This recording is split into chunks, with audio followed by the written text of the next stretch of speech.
کنفرانس در پارلمان انگلستان. صلح و آزادی با جمهوری دموکراتیک. سخنرانی خانم مریم رجوی، رئیس جمهور برگزیده مقاومت ایران. سخنرانیهای نمایندگان پارلمان انگلستان با بلکمن، رئیس کمیته پارلمانی بریتانیایی برای آزادی ایران، توبی پرکینز، شانون، لورد همیلتون عضو مجلس اعیان، سارا چندلر، رئیس کمیته حقوق بشر کانون وکلای انگلستان و ولز 2011-2014،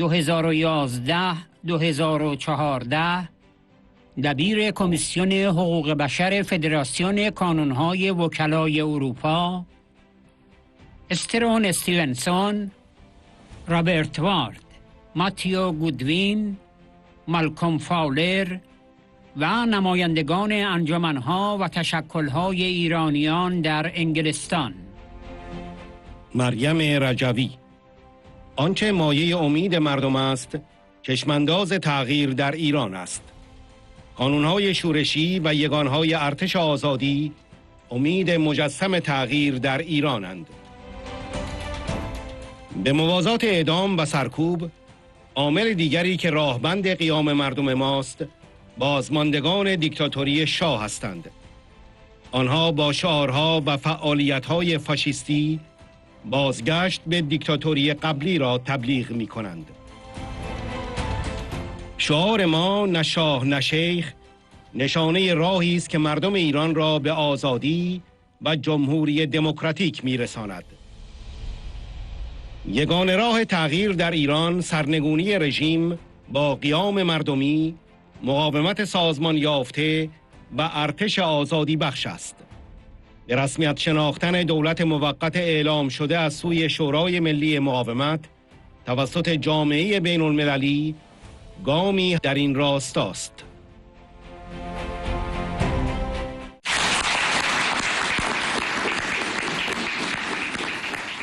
Honorable members of the House of Commons and the House of Lords, ladies and gentlemen, today Iran stands at a critical moment between fear and hope. The regime's policies of war, repression and plunder have brought severe hardships to the daily lives of our people. Families cannot buy their daily food and medicine. With each passing week, job losses are increasing. Above all, women are the main victims of these combined pressures. But the prospect of change gives people hope.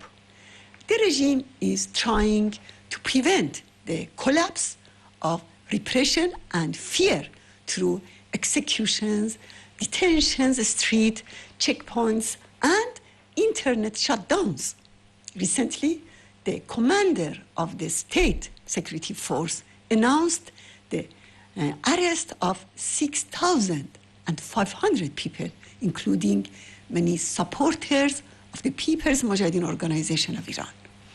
Despite this intense repression, the resistance units have continued their activities against the regime's centers of suppression in recent weeks. They are the living hope for change in Iran. 5 days before the war began, Liberation Army units in Tehran launched an attack on Khamenei's headquarters. Despite the regime's efforts to cover up this news, their own experts have recently admitted that this event took place. The regime killed thousands of young people and teenagers during the protests of January 2026, and they continue to carry out executions. But they cannot destroy the people's resolve for future uprisings. The mullahs fear the organizing role of the resistance units and the Liberation Army more than ever. Since the beginning of the Persian New Year, in just the last 75 days, the regime has executed 30 political prisoners, including 8 members of the PMI and 22 young protesters. You see their pictures. Presently, 12 prisoners, including Zahra Tabari, face the death sentence and their lives are in danger. Here I have their pictures.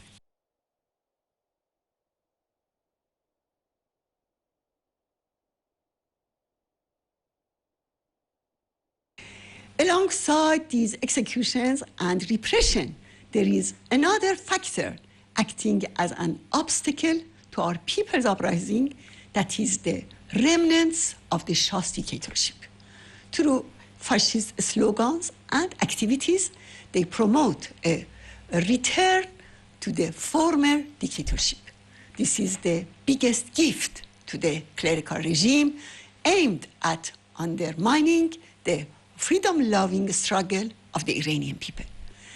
They march through the streets of Europe with flags and T-shirts of Savak, the Shah's brutal secret police.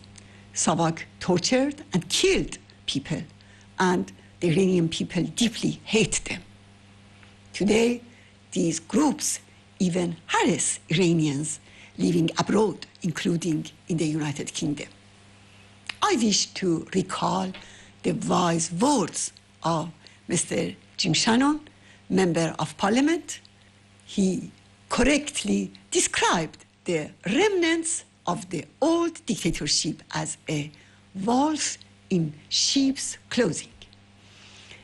However, the people who have risen for freedom reject both the current religious tyranny and the past puppet dictatorship.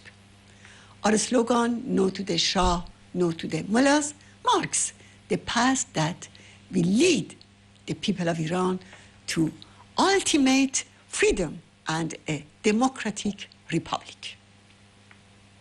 Distinguished friends, the war and major events of recent months have shown us the truth about the most fundamental issues regarding Iran. Among these realities are the following. There is no viable solution to the regime's nuclear weapons program except its overthrow and the establishment of a non-nuclear Iran by the people of Iran and their organized resistance. The Middle East and the Persian Gulf will never find peace and stability until this regime is overthrown. The global threat of terrorism will never end until its primary source, which is the religious dictatorship, is stopped. This regime simply has no capacity for peace. The only way to bring real change to Iran is to overthrow the clerical regime through popular uprisings, the organized resistance, and the Liberation Army.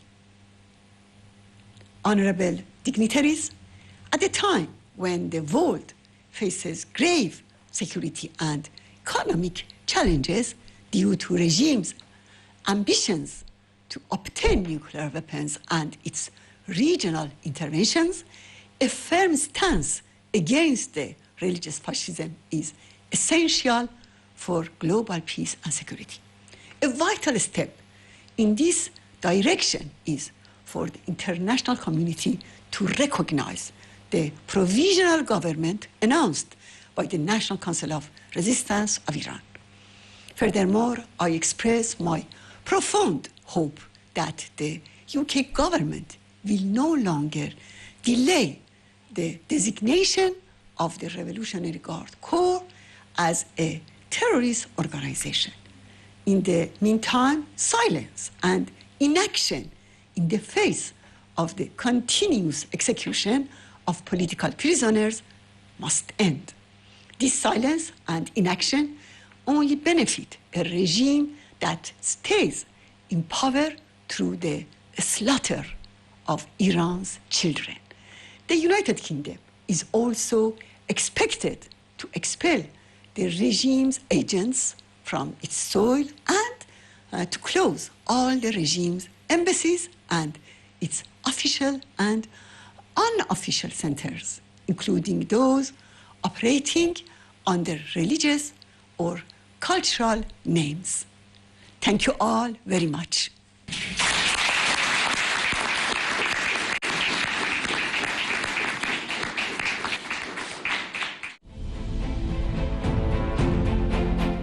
توبی پرکینز: رژیم نمیتواند جنبش مقاومت سازمان یافته‌ای مانند شورای ملی مقاومت یا رهبری الهام بخش خانم رجوی و جایگزین دموکراتیک او را تحمل کند.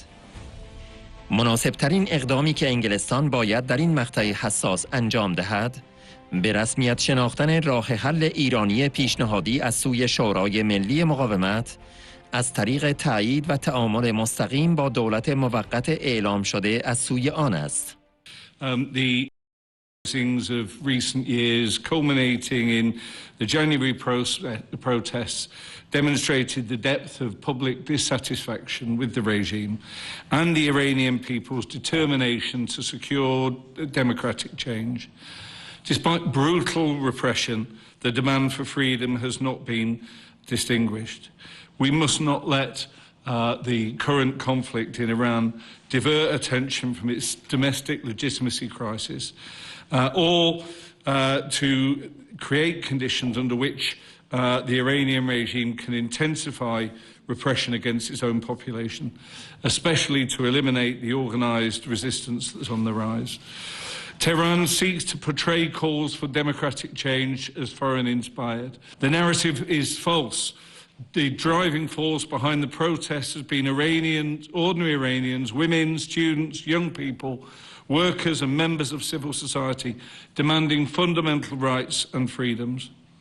The sharp rise in political executions, including against political prisoners and members of the PMOI and individuals detained during protests, demonstrates a deliberate strategy to eliminate organised resistance and to intimidate citizens from joining the ranks of its resistance units and participating in future uprisings. The regime's actions reveal that its primary national security concern is actually to continue to deny the Iranian people their democratic aspirations and not their well-being, prosperity or security. The regime knows well that once this conflict is over, it will have no other choice but to give in to the Iranian people's democratic aspirations. Under these circumstances, it cannot tolerate any organised resistance movement like the NCRI or Madam Rajavi's inspirational leadership and democratic alternative. I worry that the regime now refuses to make a peace deal because as long as it can hold Iran under constant condition of war, it will enjoy impunity and a cover to justify and escalate its political executions and state repression. Therefore, the UK must not allow the regime to divert attention from its brutal state repression and escalating political executions in Iran by focusing merely on the closure of the Strait of Hormuz and its impact for the global economy. This is exactly what the regime wants, because then it can enjoy impunity for its political executions and efforts to eliminate organised popular resistance to prevent future uprisings. The most appropriate step the UK must take at this crucial time is to recognise the Iranian solution proposed by the NCRI by endorsing and engaging directly with the provisional government it announced. The UK must press the regime to accept the peace, but we must do so by not abandoning the Iranian people or ignoring their democratic aspirations and their fight for freedom. The UK government can do this by prescribing the IRGC as a terrorist organisation. It includes clear demands of an end to executions and torture, as well as release of political prisoners and detained protesters. By taking these steps, we signal to Tehran that it cannot deceive or bully us from supporting the real solution to the Iran crisis a democratic change and republic by and for the people of Iran. Thank you very much.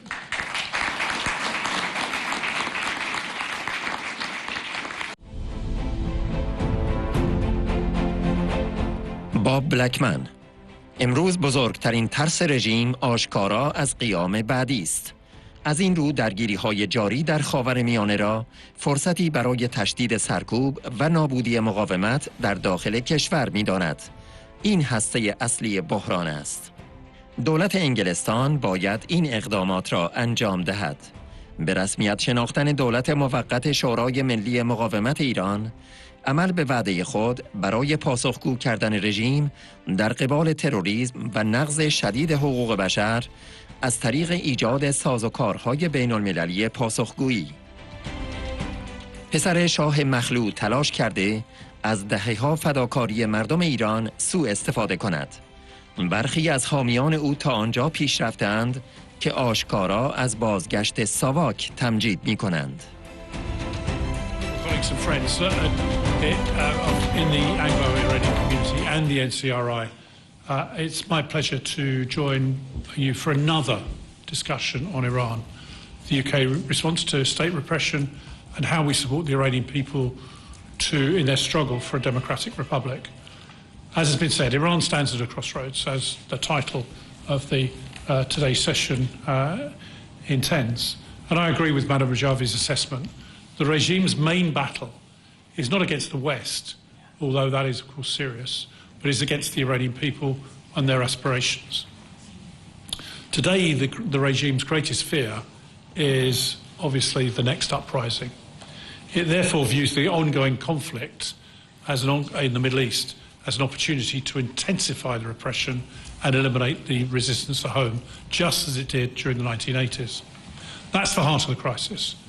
Now, under the cover of regional conflict, the regime is escalating political executions, arbitrary arrests and political repression, including primarily targeting members and supporters of the PMOI and NCRI who were and are central to organised democratic resistance. The same system that crushes protests and executes prisoners inside Iran also targets dissidents and activists across Europe, including here in the United Kingdom. Now, for years, I've led the campaign to prescribe the IRGC as a terrorist organisation, which the NCRI called for decades ago. Recent revelations from a case before the Old Bailey show that why this can no longer be delayed. But it's not only a security issue, it's the evidence of a regime fighting for survival. What happens abroad can't be separated from what happens inside Iran. And the systematic crushing of dissent and denial of democratic change is unacceptable. So despite warlike conditions, organised resistance inside Iran continues to grow. The resistance units remain active and expanding. Political prisoners continue to resist with campaigns such as No to Executions Tuesdays. Students stage protests at each opportunity. So the Iranian society continues to mobilise courage and defiance. The Iranian people have shown extraordinary courage in pursuing that future, and the PMI, a key component of the NCRI coalition, has played a central role in sustaining the organised resistance. We can no longer, in the UK, remain on the sidelines. Supporting the Iranian people is not only a moral duty, but a strategic necessity, as the regime continues to destabilise the region, threaten global security, and now holds world economies hostage. So we've supported the NCRI and Madam Rajavi for spearheading the popular struggle and for setting out a clear democratic vision for Iran. Free elections, separation of religion and state, gender equality, rule of law and fundamental human rights. That's why prescribing the IRGC is about more than counter-terrorism. It's about ending passivity towards a regime that threatens British security while denying the democratic aspirations of its own people. The provisional government is grounded in Madam Rajavi's democratic 10-point plan, which reflects the true aspirations and fundamental demands of the Iranian people for freedom, equality and a secular democratic future. In contrast stands the son of the deposed Shah, who has sought to attach himself to the popular struggle and capitalise on the decades of sacrifice by the Iranian people. Alarmingly, elements of his support base have gone so far as to openly glorify the return of the Shah's notorious secret police, the SAVAK. Recently, German TV, ARD, exposed this deplorable action and how they've even threatened journalists with their despicable acts. Here in the UK, many Iranians have also reported threats to the police. In about 10 days, supporters of the NCRI and freedom-loving Iranians are expected to gather in Paris to deliver the clear message. No to executions, yes to a democratic republic. I'll be joining the Grand Rally for a free Iran, as will many of you, because the Iranian people and the NCRI are our best and strongest allies in countering the regime's threats, and because a free and democratic Iran remains the only viable path to lasting peace and stability in the region. So the UK government must take the following action: recognise and engaging with a provisional government announced by the NCRI and led by Madam Rejui. Delivering on the promise to hold the regime accountable for terrorism and serious human rights abuses by securing international accountability mechanism.